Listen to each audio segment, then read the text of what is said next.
कोई भी सपना साकार करने के लिए सबसे जरूरी है सही कोच का होना। चुनिए रिपब्लिका बीपीएससी वाला को और करे अपने बीपीएससी एग्जाम्स का सपना साकार। Download the app now. Friends, once again welcome to Republica.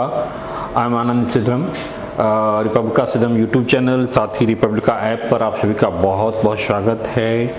आज हम लोग डिस्कशन कर रहे हैं जो ईएसआई का पोस्ट है और इसके लिए जो इंटरव्यू होने वाला है उस संदर्भ में बहुत सारी चीज़ें हैं कि पिछले क्लास में डिस्कशन हो चुका है। आई होप आप लोगों ने पिछली वीडियो को देखा होगा, तो इन सारी चीज़ों को मैं डिलीट कर देता हूं। या मोटा मोटी जो पिछली क्लास में हुआ था, जैसे एक जनरल बातें जो आपके इंटरव्यू में आपसे पूछने की अपेक्षा एक्सपेक्टेशन हो सकती है, आपसे पूछा जा सकता है, वह आपकी बॉडी लैंग्वेज की चीज़ें इंपॉर्टेंट होती है, फिर बायो डाटा है, हॉबीज है, फिर बिहार स्पेशल चीज़ें हो सकती है, बिहार के घटनाक्रम, बिहार की विभिन्न प्रकार की स्कीम्स है, विभिन्न एरिया जिस एरिया से आप लोग बिलोंग करते हैं, फिर ये सारी चीज़ें आपकी जनरल लेवल पर प्रश्न पूछा सकता है। जबकि स्पेशल लेवल और भी काफ़ी इम्पोर्टेंट है और इसमें है कि ईएसआई का क्या वर्क है, वह एसआई से कैसे अलग है, या एमवीआई से जो मोटर व्हीकल इंस्पेक्टर होता है उससे कैसे अलग है, आपकी पोस्ट है, हायरकी है, क्या है, आपके सीनियर कौन होंगे, आपके जूनियर कौन होंगे, आपका प्रमोशन कहाँ तक होगा, कैसे होगा, ठीक है। फिर एमबीए है, मोटर व्हीकल एक्ट है, वो काफ़ी इम्पोर्टेंट है। फिर ट्रैफिक रूल्स है, काफ़ी इम्पोर्टेंट है। जो ट्रैफिक पुलिस की जो सिग्नल है वह है। फिर रोड साइंस वगैरह है, रोड पर आप साइंस वगैरह देखते होंगे, वह है। रोड सेफ्टी से रिलेटेड चीज़ें हैं, वह इम्पोर्टेंट है। ये सारी चीज़ें आपको जानने की कहीं ना कहीं आवश्यकता होती है। हैंड सिग्नल्स ऑफ ड्राइवर्स है, या hand signals of traffic police है, तो इन सारी चीज़ों की चर्चा हुई है। बहुत सारी चीज़ों की चर्चा नहीं हुई है जिसको हम लोग इसमें चर्चा करेंगे, ठीक है। तो अभी तो मैं इसको एक कर देता हूँ, डिलीट कर देता हूँ और आगे हम लोग चर्चा करते हैं। जगह की थोड़ी सी कमी दिख रही है बोर्ड पर, ठीक है। डन। देखिए जी छूट गया। ईएसआई का इंटरव्यू, ठीक है। और हम लोग चर्चा कर रहे थे जो स्पेशलाइज्ड से आपसे जानने की अपेक्षा होगी, जो आपके डिपार्टमेंट से, जो ट्रांसपोर्ट डिपार्टमेंट है उससे रिलेटेड। तो इसको मैं फिर से एक बार जो है, जो आपका जो पोस्ट है ईएसआई, तो ईएसआई का पोस्ट क्या है, ठीक है, इसकी क्या कार्य क्या है, वर्क और रिस्पॉन्सिबिलिटी, आपकी वर्क एंड रिस्पॉन्सिबिलिटी क्या होगी। डन। इसको जानने की आवश्यकता है, क्या क्या आपको काम करना होता है, इसको जानने की अपेक्षा है, ठीक है। As a ESI enforcement sub inspector है, उसमें आपकी क्या जिम्मेदारी होगी। दूसरा जो इम्पोर्टेंट है, हाउ ईएसआई वर्सेस एमवीआई, ठीक है, एमवीआई या फिर एसआई, ठीक है। ईएसआई और एमवीआई में क्या अंतर है, एसआई में क्या अंतर है, दोनों की तीनों की कार्य जिम्मेदारी क्या है, वर्क क्या है, रिस्पॉन्सिबिलिटी क्या है, ये जानने की अपेक्षा आपसे हो सकती है। इंटरव्यू में प्रश्न बन सकता है। तीसरी जो इम्पोर्टेंट है, जो अलग अलग मोटर व्हीकल एक्ट्स है उसको जानना जरूरी है। और एक काफ़ी इम्पोर्टेंट है, इसमें आप देखेंगे कि 1914 से लेकर के, ठीक है, 14 में बना, फिर 39 में, 1939 में, ठीक है, 19 ये भी अंग्रेजों के टाइम में ही बना था। फर्स्ट टाइम 1914 में, 1939 में, फिर 1988 में, फिर 2019 का हो गया, ठीक है, मोटर व्हीकल अमेंडमेंट एक्ट के रूप में आया है, जो कि 1 सितंबर 2019 से लागू भी है और उसके अकॉर्डिंगली फिर रूल्स भी लाया गया है। ठीक है, तो इन सारे MVA को, मोटर व्हीकल्स एक्ट्स को जानना जरूरी है। फिर इसमें जैसे है कि मोटर व्हीकल्स क्या है, जो MVA है तो इसमें मोटर क्या है और व्हीकल्स क्या है, किस पर ये लागू होता है, ये भी जानने की आवश्यकता है, जैसा कि पिछले क्लास में मैं चर्चा कर रहा था। ठीक है, फिर इसके बाद है कि ट्रैफिक, ये तो मोटर व्हीकल्स एक्ट हो गया। फिर ट्रैफिक रूल्स, ट्रैफिक रूल्स क्या है, ट्रैफिक रूल्स को जानना जरूरी है। फिर इसके ट्रैफिक्स के जो रूल्स सिग्नल्स होते हैं, ट्रैफिक सिग्नल्स है, उसको आपको जानना है। ठीक है, ट्रैफिक हो गया, रेड लाइट वगैरह जैसी जो चीज़ें होती है। फिर इसमें आप ट्रैफिक पुलिस, जो पुलिस होता है उसके हैंड सिंबल्स को जानना जरूरी होता है। आप देखेंगे कि ट्रैफिक पर आप होंगे, यानी रेड लाइट पर जब आप रुके होते हैं तो ट्रैफिक जो पुलिस होता है कभी ऐसे करेगा, कभी ऐसे करेगा, कभी ऐसे करेगा, कभी ऐसे करेगा। तो इसका क्या मतलब क्या होता है, ऐसे करेगा, ऐसे करेगा, इन सब का अपना एक मीनिंग होता है। ऐसे ही नहीं होता है, आपके लिए वो बोलता नहीं है, बोल करके चिल्ला करके आपको नहीं वो दिखाता है, आपको एक्शन से दिखाता है कि इसका क्या मतलब है, तो इसका क्या मतलब है, तो इसका क्या मतलब है, इसका क्या मतलब है। सबका अपना मीनिंग है और वह आपको जानना है, आपकी यह कार्य जिम्मेदारी का पार्ट है। ठीक है, दूसरी बातें हैं, इन सारी चीज़ों को, सिग्नल्स को हमें देखना होगा। तो अगली इंपॉर्टेंट बातें हैं कि इस सिग्नल्स के साथ साथ जो ड्राइविंग हम लोग करते हैं, कार ड्राइविंग है, ठीक है, तो हैंड सिग्नल्स बाय ड्राइवर। ठीक है, हैंड सिग्नल्स बाय ड्राइवर। तो ड्राइवर भी जो रोड पर गाड़ी चलाता है, मान लीजिए 4 व्हीलर आप चला रहे हैं या 2 व्हीलर या 4 व्हीलर चला रहे हैं, तो आपको मान लीजिए साइड लेना है। ठीक है, आपको पास लेना है, ओवरटेक करना है, तो आप कौन सा लाइट जलाएंगे, आप गाड़ी से हाथ बाहर निकाल करके या लाइट के माध्यम से ऐसे है या ऐसे है, इस सब का क्या मीनिंग है। ठीक है, ऐसे ही नहीं कि जब जिधर मन किया अपना आप लेन चेंज कर लिए, नहीं, वो ऐसा नहीं होता है। फिर आप ट्रैफिक रूल में फंस जाएंगे और आप ऑफेंस और पेनल्टी के शिकार आप हो जाएंगे। ठीक है, तो इन सारी चीज़ों को जो hand symbols use by driver, वह भी जानना आवश्यक है। मान लीजिए आगे वाली गाड़ी से आपको वो लेना है, ओवरटेक उसको करना है, पास लेना है, तो आगे वाली गाड़ी तो आप हॉर्न बजाएंगे तो क्या समझेगा तो वहाँ पर किस सिंबल का आप यूज करेंगे। ठीक है, दूसरी इंपॉर्टेंट बातें हैं, जो रोड मार्किंग होता है, रोडों पर आप देखेंगे। ठीक है, जगह की कमी है इसलिए रोड मार्किंग, जो रोड मार्किंग पेवमेंट जो होता है, ठीक है, रोड मार्किंग, पेवमेंट मार्किंग जो साइन होता है रोडों पर, तो उसको भी जानना जरूरी होता है। कई जगह आप देखें कि रोड पर लेन बना हुआ है, 1 लेन, 2 लेन, 3 लेन, 4 लेन, 4 लेन, 6 लेन। 6 लेन का क्या मतलब है, 4 लेन का मतलब क्या है। कई जगह देखेंगे कि क्रिकेट लाइन होगा, कटा होगा, ब्रेक होगा, तो कई जगह बिल्कुल ही स्ट्रेट लाइन होगा, कई जगह ब्रोकन सेंट्रल लाइन होगा। ठीक है, तो इन सब का अलग अलग मीनिंग होता है। ऊपर में क्रॉस लगा हुआ है, नीचे में क्रॉस लगा हुआ है, तो कहाँ आपको लेन चेंज करना है, कहाँ लेन चेंज नहीं करना है, उन सब का, कहीं पीला लाइन है तो कहीं व्हाइट लाइन है, तो इन सब का अपना एक विशेष मतलब होता है। बस ऐसे ही आपके मतलब वो शोभा के लिए नहीं किया जाता है। ठीक है, उन सारी चीज़ों को आपको जानना आवश्यक है। दूसरी बात है कि जो ट्रैफिक रूल्स है या ट्रैफिक से रिलेटेड जो भी है, तो उसको भी आपको जानना होता है और वो काफ़ी महत्वपूर्ण होता है।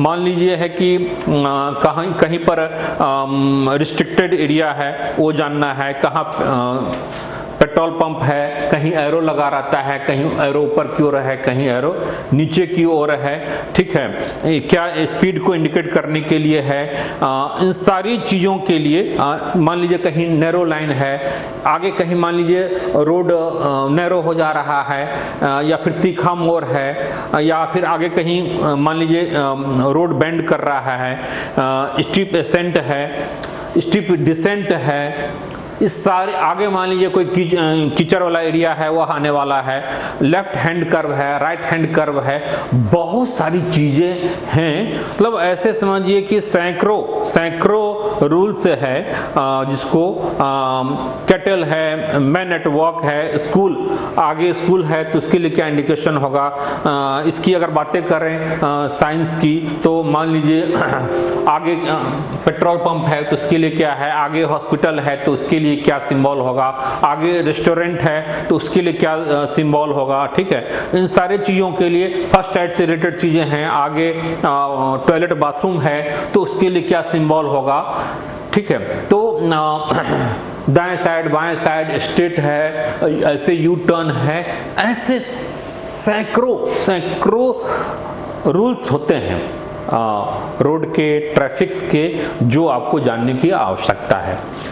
यह केवल ईएसआई के लिए नहीं है, किसी भी एक पढ़े लिखे एक सभ्य सिटीजन के लिए, एक civilised citizen of your country आपको जानने की आवश्यकता होती है।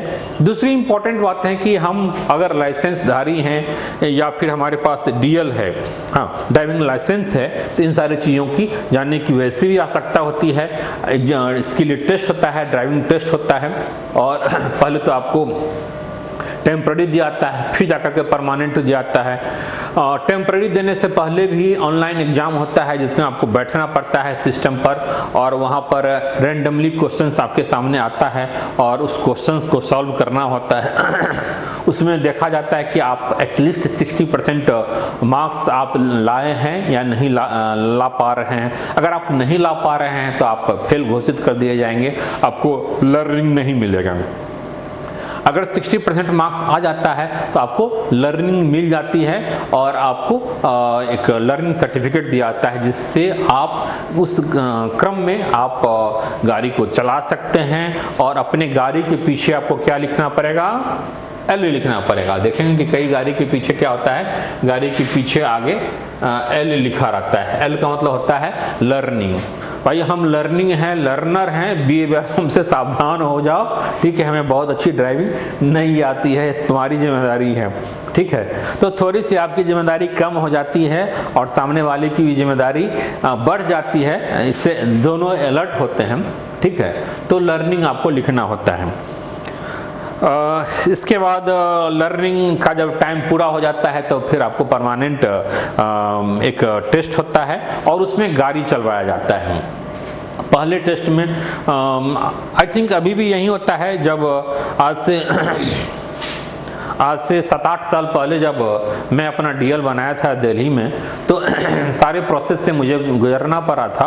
और मज़े की बात है कि बिहार वगैरह में तो आप देखते होंगे कि मैक्सिमम लोग ऐसे ही फेक डीएल बना लेते हैं पैसा दे करके। हमारे साथ कुछ ऐसा नहीं हुआ, चूँकि नियम कायदे कानून का मैं अपने ढंग से चीज़ों को फॉलो करना उचित समझता हूँ, तो उसका परिणाम अच्छा नहीं रहा। ईमानदारी से मैं काम किया, तो फर्स्ट टाइम इन लाइफ कि मैं जो पहला टेस्ट था उसमें मैं फेल हो गया।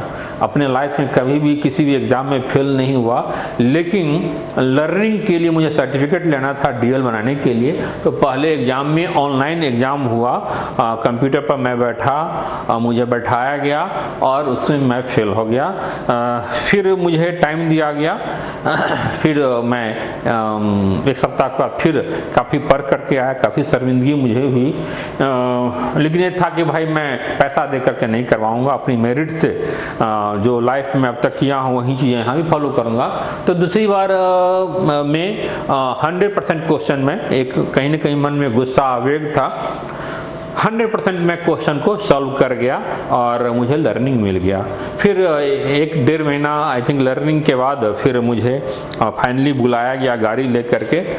तो फोर व्हीलर चलाने में मैं एक्सपर्ट था पहले से ही, तो और गाड़ी लेकर के भी गया था फोर व्हीलर, जो आप गाड़ी अपनी ले जानी होती है, तो फोर व्हीलर में मैं पास हो गया, इसमें कोई डाउट नहीं। जहाँ जैसे बोला ऐसे वैसे वैसे जगह जगह बैरिकेड लगा हुआ है। इंस्पेक्टर जो मोटर व्हीकल इंस्पेक्टर होते हैं सब देख रहे थे, कैमरा तैमरा सारा चीज़ लगा हुआ था। फोर व्हीलर में मैं पास कर गया, कोई कुछ कहना ही नहीं है। तो फोर व्हीलर का मुझे मिलना था, लेकिन मैं रिक्वेस्ट किया कि भाई मुझे टू व्हीलर का भी वो दे दिया जाए, लाइसेंस मतलब हमें किया जाए इसमें डीएल में, light motor vehicle and two wheeler के लिए दोनों का। तो उन्होंने कहा कि भाई ऐसे तो मैं नहीं दूंगा, तो आपको चलाना पड़ेगा, ठीक है। तो टू व्हीलर चलाने में मुझे प्रॉब्लम थी। एनी हाउ हमने यहाँ पर अब कुछ चालाकी से काम लिया और मामला गड़बड़ा गया। मैं सही ढंग से टू व्हीलर नहीं चला पाया, लेकिन फ़ायदा मुझे यह हुआ कि थोड़े देर के लिए जो इंस्पेक्टर था इधर उधर हल्का सा हुआ था, उसी बीच में मैं उसकी थोड़ी सी नज़रों से ओझल हो गया था और जहाँ पर पहुँचना था मैं किसी ढंग से पहुँच गया। गाड़ी 2-3 बार रुक गई मेरी, जो बाइक था चूँकि चलाने अच्छे ढंग से आता था नहीं। एनी हाउ वो फिर मोटा मोटी उसको भी समझ में आ गया कि भाई इसे नहीं आता है टू व्हीलर सही ढंग से चलाने, तो काफ़ी आनाकानी करने लगा। फिर मैं कन्विंस किया कि भाई क्या मतलब है फोर व्हीलर, अगर हमारे पास फोर व्हीलर है उसके बावजूद टू व्हीलर की तो आवश्यकता होती है छोटे शहरों में या फिर गली मोहल्ले में, तो इसके बिना तो कोई मतलब नहीं है, तो या तो फिर मुझे आप मत दीजिए। तो इस ढंग से चीज़ों को समझाया, कन्विंस किया, तो कन्विंस हो गया और हमें दोनों का लाइसेंस दे दिया गया। तो कहने का मतलब ये है कि ढेरों सारे नियम कायदे कानून आपको जब डीएल बनाने के लिए आप जाएंगे तो इसकी आवश्यकता वहाँ पर होगी। और अब इसके नियम्स और भी काफ़ी टफ हो गया है, जो मोटर व्हीकल एक्ट आया है और उसके अकॉर्डिंगली मोटर व्हीकल्स रूल्स आया है 2020 का, तो इसमें सारी चीज़ें काफ़ी टफ हो गई है, पेनल्टी वगैरह काफ़ी टफ हो गया है।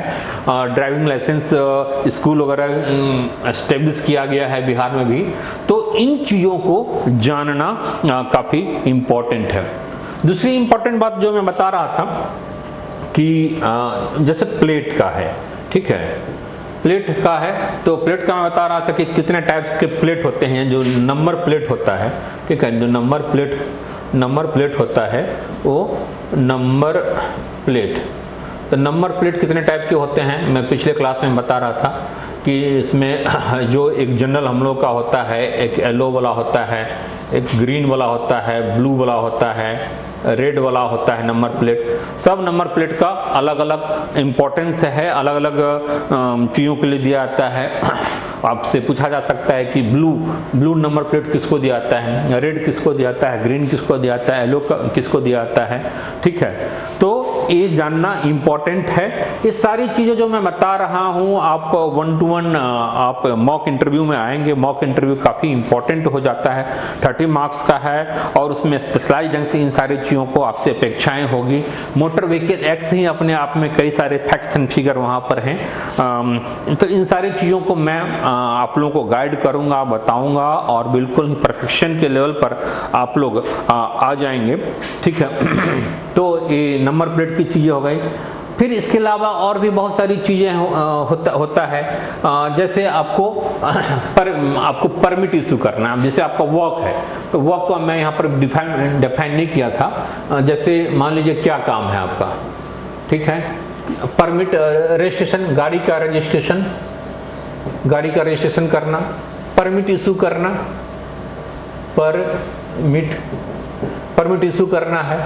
तीसरा है कि लाइसेंस जारी करना है, डीएल वगैरह है ड्राइवर को, कंडक्टर को, ठीक है, ड्राइवर कंडक्टर, इसको मैं मिटा दे रहा हूँ।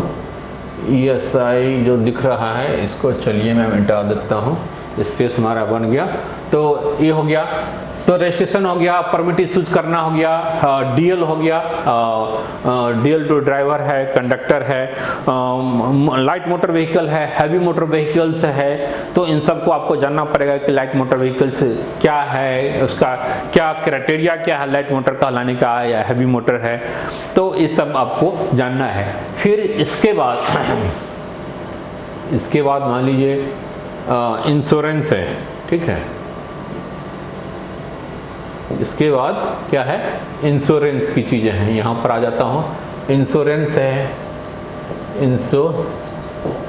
इंश्योरेंस है। इंश्योरेंस क्या है कि यह जो आपको प्रश्न पूछा जाएगा कि क्या इंश्योरेंस ऐच्छिक है, स्वैच्छिक है या जरूरी है। तो मोटर व्हीकल 1939 के तहत यह compulsory, it is a mandatory. जो इंश्योरेंस है गाड़ी का, यह मैंडेटरी है और आपको गाड़ी के साथ ही ये सारी चीज़ें मिल जाती है और टाइम टू टाइम इसको रिन्यूअल कराना होता है, ताकि जो थर्ड पार्टी रिस्क से आपको सुरक्षा मिलता रहे। अगर कोई ऐसी मिस हैपनिंग्स होती है तो जो विक्टिम फैमिली जो है, जो उनको 5 लाख मिनिमम का मुआवजा मिलता है और इस सारी इंश्योरेंस कंपनियों आदि के थ्रू होता है। तो इंश्योरेंस है, लायबिलिटीज है, उसको जानना होता है। इंश्योरेंस है, लायबिलिटीज है। तो ये सारी चीज़ आपके कार्य क्षेत्र में आता है।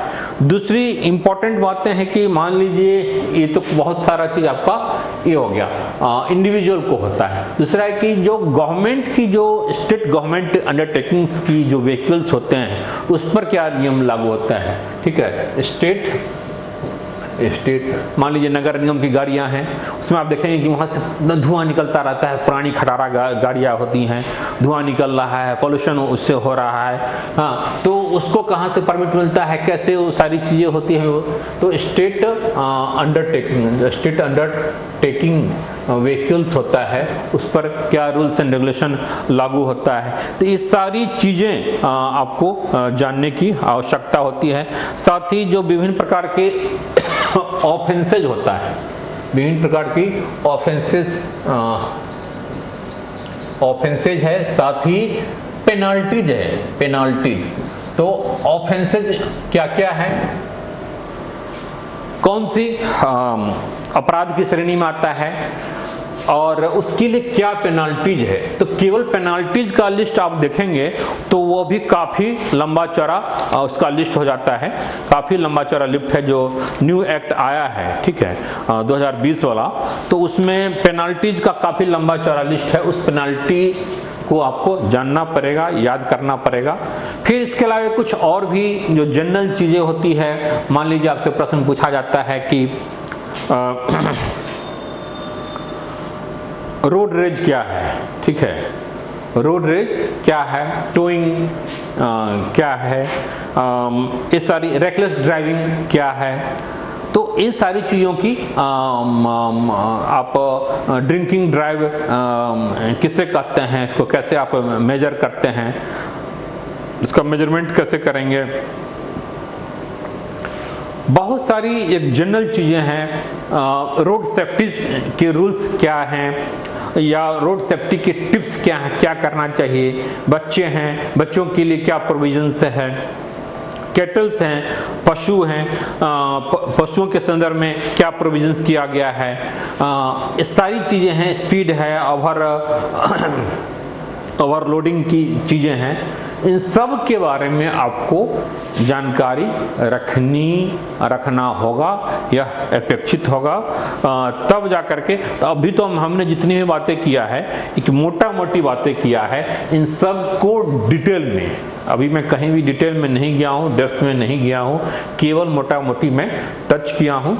तो इस बात एक्सपेक्टेशन ये है कि आप लोग पर्सनली मिलेंगे और जो मॉक इंटरव्यू है उसको आप देंगे, उसमें आपको गाइडलाइन भी दिया जाएगा, क्लासेज वगैरह की आवश्यकता जैसी होगी, और इन सारी चीज़ों को डिटेल्स में, ताकि ये चीज़ आपके दिमाग में इम्प्रिंट हो जाए। यहाँ से कोई भी क्वेश्चंस हो, जैसा कि मैं पहले बता चुका हूँ कि आप लोगों के साथ एक थोड़ी सी लैकिंग वाला पार्ट यह है कि कम्युनिकेशन स्किल थोड़ी सी वीक है, प्रेजेंटेशन का पार्ट वीक है।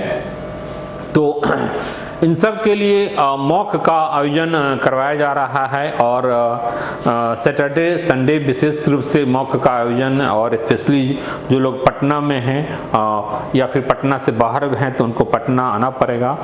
पटना का जो अपना ब्रांचेज है बोरिंग रोड में वहाँ पर आप आकर के मॉक देंगे, पर्सनली मिलेंगे और इन सारी चीज़ों पर चर्चा होगी। क्लास गाइडलाइन जो भी है वो सब होगा। जो रिपब्लिका का ऐप है उस ऐप पर भी बहुत सारी चीज़ें इससे रिलेटेड, इंटरव्यू से रिलेटेड चीज़ें डाला गया है, PDF फॉर्मेट में मटेरियल वगैरह भी है, तो उससे आप लाभ लेंगे और उसमें आप रजिस्ट्रेशन करा लेंगे।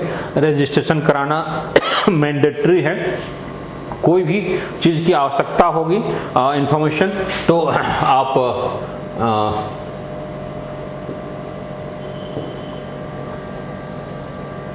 ठीक है, आप इस नंबर पर, आप व्हाट्सएप नंबर है, साथ ही कॉलिंग नंबर भी है व्हाट्सएप के साथ साथ, तो इस नंबर पर 7678599093 बिना इसका रजिस्ट्रेशन का या बिना इंफॉर्मेशन का आप मॉक नहीं दे सकते हैं। तो आपको इन्फॉर्म पहले करना होगा, आपको स्लॉट दिया जाएगा नहीं तो अव्यवस्था फैल जाएगी। ठीक है, रिपब्लिका ऐप को आप लोग जरूर इंस्टॉल कर लेंगे। कोई आपकी आवश्यकता होगी, किसी ढंग की क्वेरी होगी तो 7678599093 पर आप व्हाट्सएप करेंगे अपना नाम और ESI इंटरव्यू लिख करके, या फिर आप डायरेक्ट बात कर सकते हैं। ठीक है, और अपना स्लॉट बुक करवाएंगे। उस ऐप में जो इसका जो बना हुआ है इसका कोर्स इंटरव्यू का, तो उसमें बहुत सारे वीडियोज डाले हैं। उस वीडियोज़ को भी आप लोग देखेंगे, PDF फॉर्मेट में मटेरियल भी है, बहुत सारे वीडियोज भी है इंटरव्यू से रिलेटेड, तो उसको भी आप देखेंगे और सर्टेनली आपके लिए फ़ायदेमंद होगा। आप लोग मेहनत कीजिए और 30 में मैक्सिमम मार्क्स आवे और फाइनल सिलेक्शन आपका हो। यहाँ से वापस होना, खाली हाथ लौट जाना बिल्कुल ही मुनासिब नहीं होगा। इसके लिए जी जान आप लगाइए। एक मार्क्स आपके लिए काफ़ी महत्वपूर्ण होगा, क्योंकि इंटरव्यू में मार्क्स ही 30 है तो 30 मार्क्स भी काफ़ी मैटर करता है। तो एक मार्क्स की लड़ाई है और इसको आप ऐसे नहीं जाने देंगे, क्योंकि यह पोस्ट बार बार नहीं आता है, कोई रेगुलर पोस्ट नहीं है और हर एक स्तर पर रिपब्लिका में आपको सहयोग मिलेगा। और रिपब्लिका अपने इंटरव्यू के लिए जाना जाता है, अपने फाइनल रिजल्ट के लिए जाना जाता है, तो इसके लिए आप लोग ज़रूर फ़ायदा उठाइए। और अच्छी बातें हैं कि अब बिहार में पटना में बोरिंग रोड में ये अवेलेबल है। एड्रेस आपको शेयर कर दिया जाएगा, ये चुन्नीलाल मेगा मार्ट के सामने है, बोरिंग रोड चौराहे से सटा हुआ। ठीक है, तो इस नंबर पर आप कांटेक्ट करके सारी चीज़ को आप ये कर लेंगे। और जो नेक्स्ट मॉक होगा वो 31 अगस्त है, फिर सितंबर है, 1 सितंबर को, फिर 4 तारीख को आई थिंक संडे है, तो 3 तारीख को भी और 4 को भी, 3 सितंबर 4 सितंबर होगा। आप डिटेल में इंफॉर्मेशन आपको मिल जाएगी इस नंबर पर, व्हाट्सएप से आप जरूर जुड़ जाएंगे। Okay, all the best. फिर हम अगले वीडियो के साथ मिलते हैं और आप मॉक की तैयारी कीजिए, आकर के मॉक आप दीजिए। बिल्कुल, टेक केयर, ऑल द